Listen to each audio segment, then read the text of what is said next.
Hey there, restaurant pros. It's David Scott Peters, and welcome to episode 27 of the Restaurant Prosperity Formula. I've been coaching restaurant owners since 2003, and the Restaurant Prosperity Formula is based on what the most successful restaurant owners I've worked with do on a daily basis to achieve their success. The basic premise of the formula centers around achieving prosperity, freedom from your restaurant, and the financial freedom you deserve. To achieve prosperity, you have to follow a very specific formula made up of leadership, systems, training, accountability, and taking action. Today's topic centers around the crisis our industry is facing. The restaurant industry cannot catch a break. The new crisis of labor shortage and the record food cost increases is threatening our future. I want to have a candid conversation with you about what my members are doing to make it through. Let's get started. But first, a word from our sponsor. This episode is being brought to you by Repeat Returns. If you're a restaurant owner of a medium to high volume independent restaurant, multi-unit or franchise operator, and you're looking for a proven and realistic solution to attract, grow, and retain customers, then you need to visit Repeat Returns. Repeat Returns is a modern marketing platform created by a restaurant owner for restaurant owners. It studies each customer's habits and patterns, predicts the most profitable outcome for your restaurant every single day, and deploys the marketing to make that happen. You'll never lift a finger. To see if Repeat Returns is right for you, visit repeatreturns.com/DSP. Wow, things are changing quick, aren't they? It wasn't just literally 6-7 weeks ago. I was in Las Vegas to speak at the nightclub and bar show. And the main concern there was the shortage of employees, the new crisis. We've talked about it. I've talked about becoming an employer of choice and how episode 23 is so important for you to listen to, especially today. How do you become an employer of choice? Because we have this shortage of employees. How do we change it? And there's no quick fix. 6 months to a year, I wish I had a quick fix. But there's another thing that is adding to this crisis, the shortage of food, and how our prices, what we pay for a product, is going through the roof. In fact, I was thinking it was Restaurant Business Magazine put out an article, was talking about this is the largest increase in pricing on menu pricing since 1981. You're feeling it. Like chicken wings have been up, I think it's 100%, brisket 300%. Like go down the list of all the things that are up by hundreds of percentage points since just January. It's getting harder and harder to work with our burnout employees. The few that we have, nobody coming in to apply. Like, you feel the pressure? Heck, your distributors are feeling it. When's the last time your regular driver delivered your delivery? How many of you are seeing your sales managers out in trucks because they are feeling the same thing, the shortage of product that they can't get you? You're upset. The increased prices, you're upset. They don't have employees to drive their trucks. So, first nightclub and bar, and then Louisiana Restaurant Association show. And now I'm in Las Vegas again recording this podcast because I'm speaking at the Pizza Expo. And the first 2 days were just seminars. And so I gave a 2-day part 1, part 2 seminar to try and help restaurant owners just like you get out of this hole, to take control of their business, understand the importance of budgets, leadership, putting the systems in place to control their numbers. But I will tell you, in all of these shows, the major threat is operators are worried. I can't find people. My food costs are through the roof. When, at what point in time, will this stop? Man, I can't answer that question. I don't know. I'm just like you. I'm riding this train. Like, where is it taking us? We thought by now we'd be through COVID, but here it is again. Now, there's some good news. I believe I was talking to my wife and she's watching the news and those cases are starting to come down again. Maybe we're starting the mitigation process is working again. Maybe there's more shots in arms. Maybe, I don't know. I don't know. But I'd like to think we're going to get through this. The challenges on our industry is when we replace one crisis, we replace it with another. It's going to be that way. But this one's pretty severe. I feel for you. I'm on coaching calls with you on a weekly basis. I see your pain. Like in the old days, we get on a phone call. I spend my life on Zoom. I see your face. I see the anguish. I hear the pain. Heck, I even see the tears. And I will tell you, from show to show, to where it is today and those coaching calls, it is a crisis, right? Let's just call it what it is. It's a crisis. Shortage of employees and rising costs with shortages. Now, as I mentioned, I've already addressed kind of what you're going to do to overcome the shortage of employees. And it's no easy answer. It's become an employer of choice. I'm not going to harp on that. Again, I'm going to remind you, go listen to episode 23 of the Restaurant Prosperity Formula, my podcast. It's a must listen. So putting that aside, let's talk about food and the employee shortage. Here's kind of what's been happening out there. I can tell you that I've been coaching my members. They must attack their menus. You've got to attack your menu. Your menu is the key to the labor shortage and your prices. What do I mean by that? Well, let me tell you a couple stories. Let me tell you about real members that I work with week to week and the changes they're making. Well, let me tell you a little bit about how they're reducing their menu sizes, how they're attacking the menu and getting creative, how they're literally trying to figure out how they can reduce prep, simplify their operations, how they can on the fly make changes that during a shift they could literally save the kitchen, be able to do with less employees, to be able to handle rushes and all those unhappy customers that seem to be coming out of the woodwork because they see an empty table, they want to sit there. They can't believe how much you're charging for things. They're just not polite. It's a perfect storm. Well, let me first tell you a little bit about Emmy. Emmy and I have worked together now for probably a year and a half. You've probably listened to her the podcast we did together. She is an incredible operator up in North Dakota, small town. And for years, her goal was to provide for her community. There's not a lot of restaurants. She wanted to be all things to all people. And I kept saying, we've got to make a change. We've got to make a change. But quite honestly, she was making changes in her business that it became easier to run, that she had time off and she had managers and it was making money and doing really, really well. Well, then the business started flooding back and it created an employee shortage. She hired as quickly as she could, but like everybody else, she doesn't have all the employees she needs to handle those and all the catering business that's coming in now. Like it's flooding in.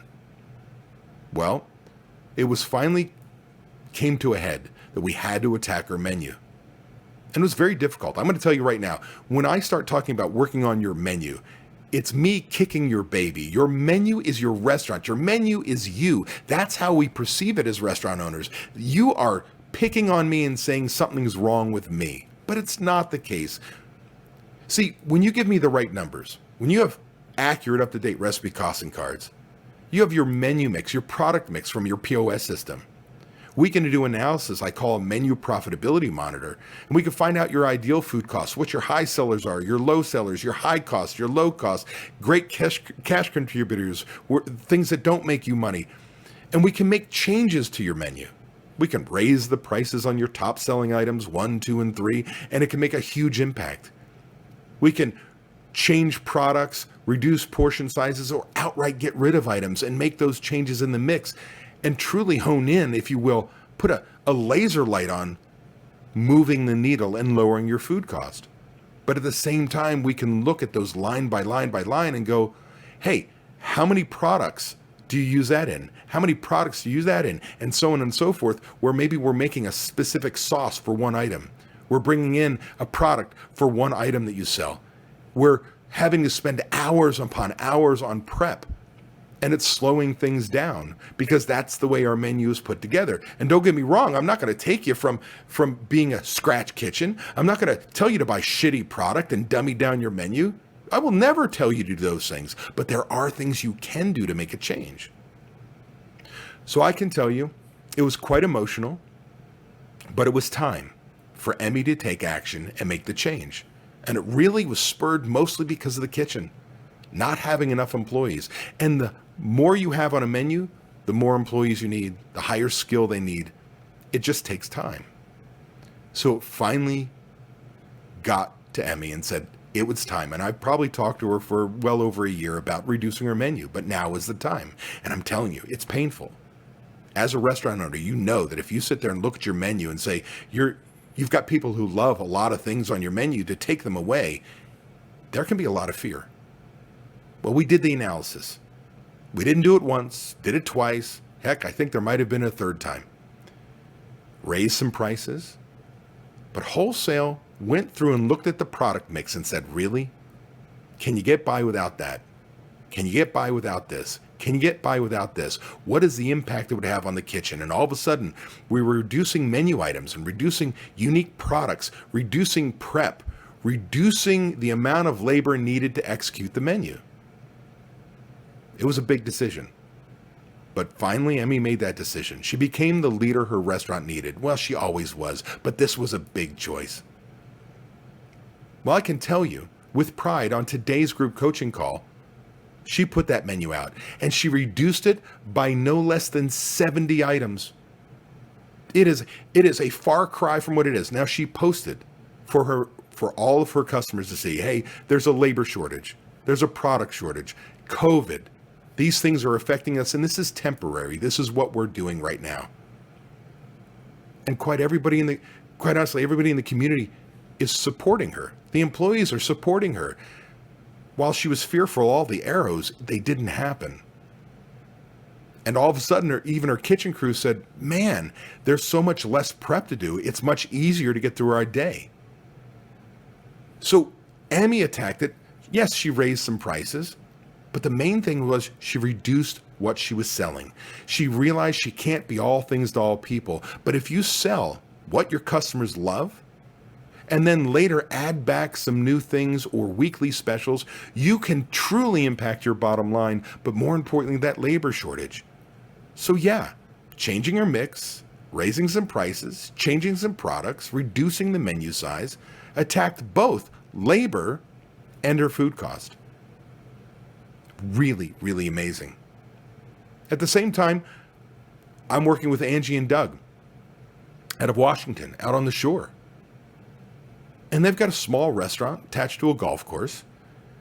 And they truly started really with a foodie type concept. Lost their chef, lost managers, and are truly doing everything they can as operators to make change in their business.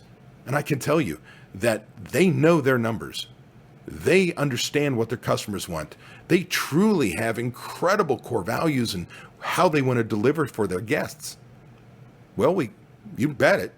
They have the same challenges. Don't have enough employees. Food costs was starting to get out of control. When working on their budget, we realized how we had to bring that food cost way down. Well, how do you get there? You attack the menu. And again, not easy process. Not one, not two, but 3 calls. In fact, one of our calls was truly just hours of discussing how the impact of changing the menu made them feel, what they were worried about, their customers, their employees. It's a big deal, and I don't take it lightly. I, in fact, said to them, I don't care how many calls we're on, how many hours it takes for you to feel comfortable with the changes in your business. I don't live there. I don't work there, and I will never make them make decisions to go against their core values. Well, I can tell you with great pride, they got to the right point. And we have to do it in a couple phases because there is no chef there anymore. They don't have a strong culinary presence. They've got good cooks and people who can execute the menu, but no creativity. Nobody there that could really hone in and say, hey, we need this product, we need this item, we could make these changes. So we thought outside the box.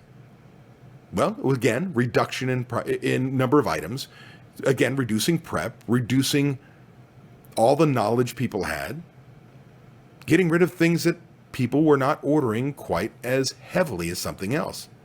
We could simplify the kitchen. We also raised prices, and some of the things, the prices had to go way up because you understand what I'm saying. You have products that have jumped up 300% or more, and you're still trying to sell these things. Like, not in their restaurant, but chicken wings. There are now concepts that are dropping chicken wings because there's a shortage and they're so damn expensive. They were already something that was almost too costly to sell, but really popular. So we hung in there. Well, here, Angie and Doug made these cuts.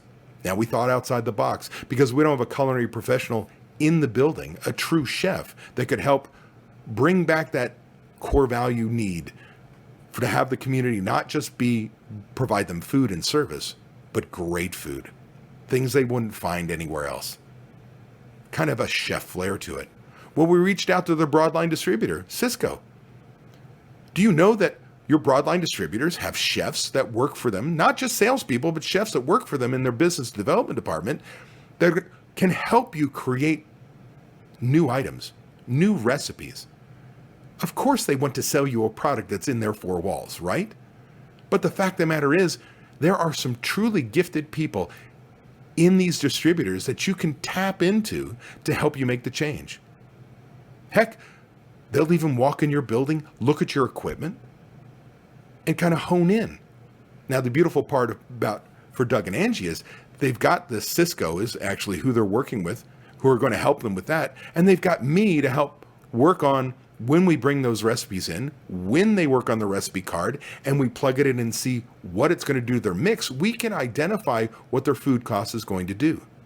So step one was reduce labor. Step two was to reduce the number of items.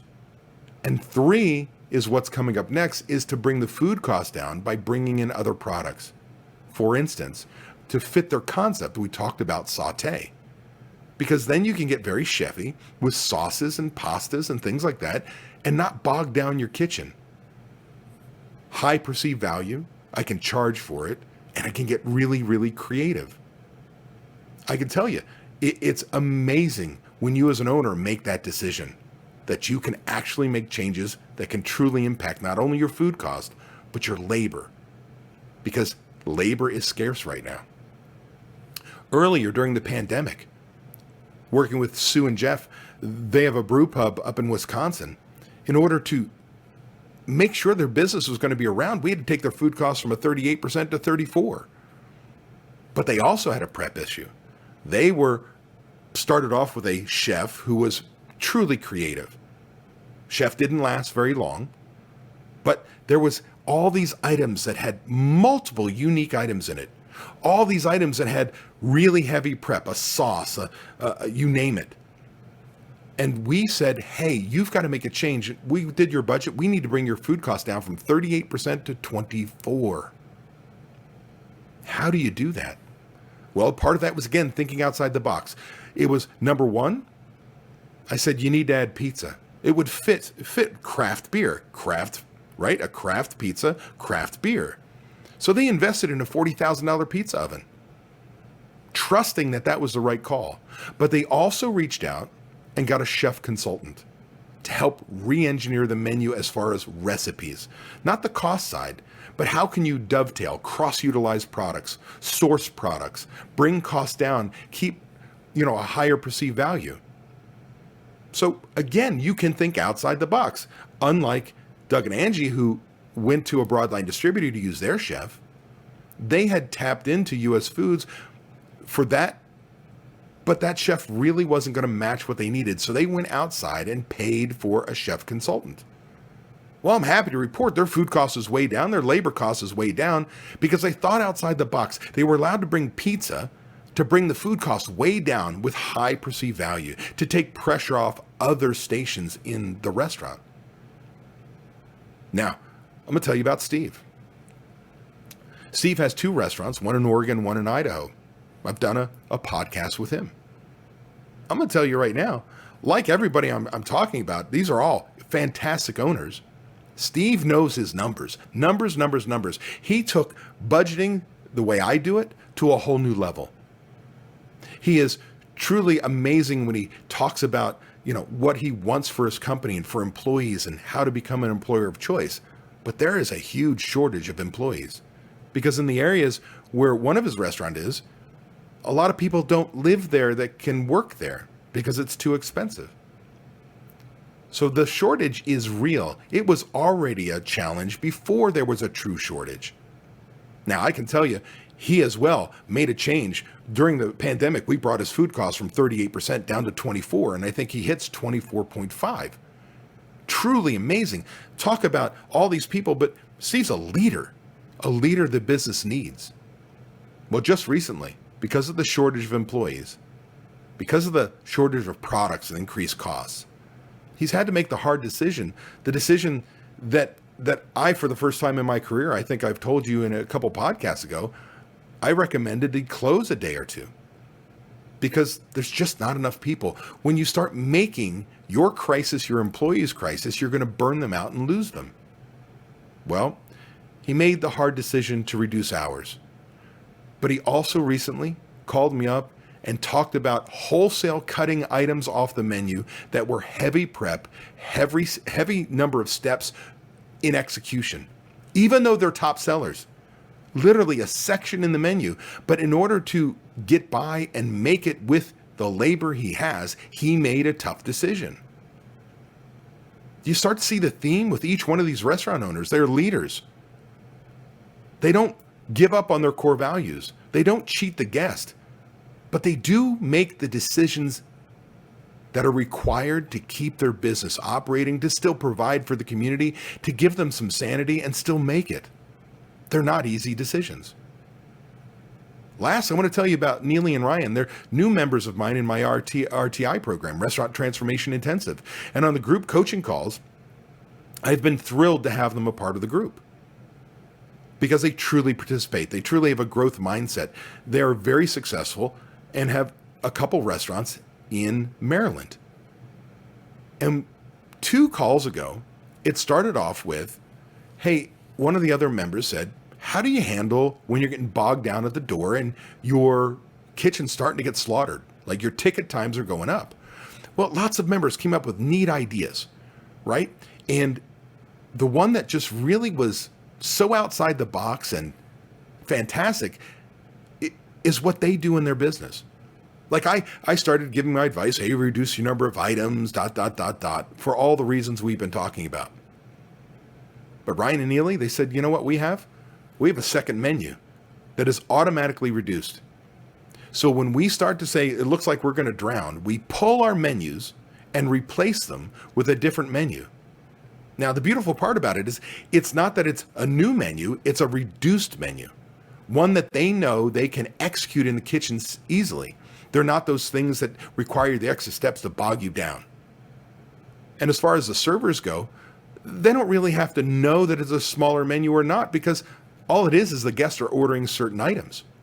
You don't have to reprogram POS system. You don't have to raise prices. You don't have to do all these things. You just have to be ready to execute in a moment's notice when you know you're short-staffed and the ticket times are going up. Again, if you'll notice, there's this theme. Emmy, Angie Doug, Sue Jeff, Steve, Neely and Ryan. The solution to all of these challenges, the shortage of employees and the rising costs, is the menu. Understand as an operator, to get there, to make this in a perfect world, if we live there, I tell you the 2 most important systems any restaurant should have are budgets and recipe costing cards. Why? They're both proactive systems. So in the scenarios that I just went through, most every one of them, we started with a budget and understanding where we need to get our food costs in order to survive, to make money, to thrive. Depending on where you are in your life cycle and the challenges you face, your budget is critical for you to create your proactive plan. And in many of these plans, it means attacking your menu. Especially when you think about most restaurants now do 80, 85, 90, 95% food sales. That means there's one section that you can have a huge impact in.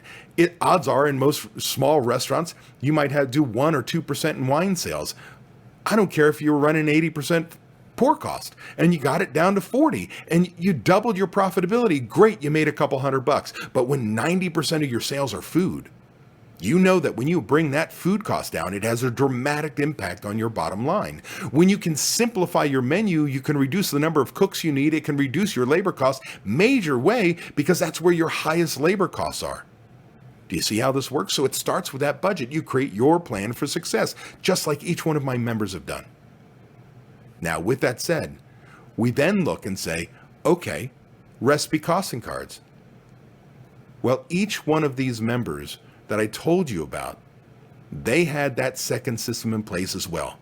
accurate, up-to-date recipe costing cards. And hell, one of them, they weren't even perfect. But I'm going to tell you right now, I'll give me recipe cards that are slightly out of date, and we can know that we move the needle. We're going to reduce it by X number of points. We just don't know if our starting point or ending point were accurate because the prices weren't up to date, meaning your costs. Either way, each one of these members put the hard work in to do their recipe costing cards. I'm going to tell you it means it requires software. You've got to have software. I'm going to tell you right now, as somebody who in my past life created software to handle every aspect of running a restaurant, you've got to have food and beverage software. And I don't care which one you use. I'm software agnostic. The one you will use is the one I want you to have. Now, we do have one that we recommend to our members because most of them are having great success with it. And that company's called Margin Edge. You should call up Bruce and say you heard about him at David Scott Peters' Restaurant Prosperity Formula podcast. I don't get a dime for the referral, but I'd love for him to know that there's some marketing out there that he gets for free that's working for him. But again, I don't care which one you use. The fact of the matter is you need recipe costing cards. They need to be up to date. You need to be able to take your invoices, like in Margin Edge, take a picture of it, scan it up, if you will, to the internet, and magically your prices are up to date, which means your next inventory is up to date, your next order's up to date, and all your recipe costing cards are up to date. So now we can do an analysis. Whether it's already tied into your Margin Edge or you're using my spreadsheet and you're running a product mix report, you put it together, and now we can menu engineer. We've got the right data to make change in your business. And again, with a culinary eye to it, we can start to look at unique items, heavy prep items, high sellers, low sellers, great cash contributors, and those things that just really shouldn't be on your menu anymore. And if you've got a great culinary professional on your team, then we can start to get creative. What can we bring in? Pasta, pizza. You understand? You're going to find things that fit your concept and can bring the cost down with high perceived value. See, if you want to make change in your business, it's like I've always said, the two most important systems any restaurant should have are budgets and recipe costing cards because they're proactive tools. To get through this crisis of a shortage of employees, we need to simplify our operations.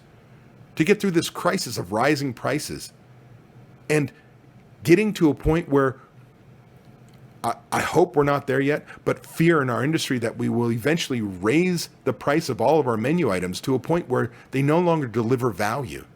To avoid that, you've got to attack your menu and start to get creative. So I'm going to tell you right now, from a restaurant coach to a restaurant owner like you, follow what my members have done. Create your budget, know where you are. Start attacking your menu, preferably with recipe costing cards. Be willing to make the changes necessary, even if it hurts because you have fear of what it's going to mean for your business and your customers. You've got to become the leader your restaurant needs. And I'm going to tell you, if you don't know where to start, if you need help, there's no shame in that. Because these stories I'm telling you are about my members. These are restaurant owners like you who made the decision that they know they didn't know what they didn't know what they didn't know, and they needed to learn, and they wanted support, not only from me, but from other restaurant owners. So if you're concerned about employees, if you're concerned about your food cost, if you're concerned about the direction and future of your business, whether it's you're just trying to get the 1-2 points that you're losing because costs are going up, or you're truly saying, gosh, I want to make change in my business. I want to have a life, have managers in there, and I want to make the money I deserve. I'd love to talk to you. Maybe it's time you visit me at davidscottpeters.com. And up in my menu bar at the upper right-hand side, it says, book my discovery call. You want to get on a call with me? I'll happily help you. Shine a light on where your challenges are. And maybe I'm right to work with you. Maybe I'm not. But no matter what, that time we spend, I will share with you exactly what you need to do to make the changes you need to make it through this crisis. Now do me a favor. Go take action. Hey, that was an awesome episode. I want to thank you for taking the time to take action on building a better, more prosperous restaurant. Before you go, I want to give you these 3 thoughts. 1, by combining leadership and taking action with systems, and training being checked by accountability, you are on your way to creating prosperity for you and your restaurant. 2, I have something I need from you. Please leave a review on Apple Podcasts, Spotify, or wherever you happen to listen to podcasts. By leaving us a review, other restaurant pros seeking out this information are able to find it. I read the reviews, and hearing how this information has benefited you does wonders for me. And 3, if you find any of the discussions helpful, share them. The more restaurant pros who have access to them, the better we become as an industry. For more restaurant resources or to get in contact with me, connect with me at davidscottpeters.com. Be passionate about what you're doing, be persistent, but more importantly, become better and help everyone around you become better, and your restaurant is going to kick some ass. If you're tired of not being able to leave your restaurant because no one else knows how to run it, I want to make sure you know it doesn't have to be that way. You can leave your restaurant. It is possible to build a team of people who know how you want the restaurant to run. With these trained and responsible people in place, you can give yourself time away. What would you do if you had time away from your restaurant? Would you sleep better? Would your relationships improve? Would you feel more relaxed? These are all things you deserve to experience as a business owner. It's why we own our own businesses. If you would like to learn how to own a restaurant that doesn't depend on you to be successful, click the link in the description to watch a free training course that teaches you exactly what you have to do. Also, be sure to subscribe to get my weekly tips and watch these 2 videos to get more information and guidance for running a successful restaurant.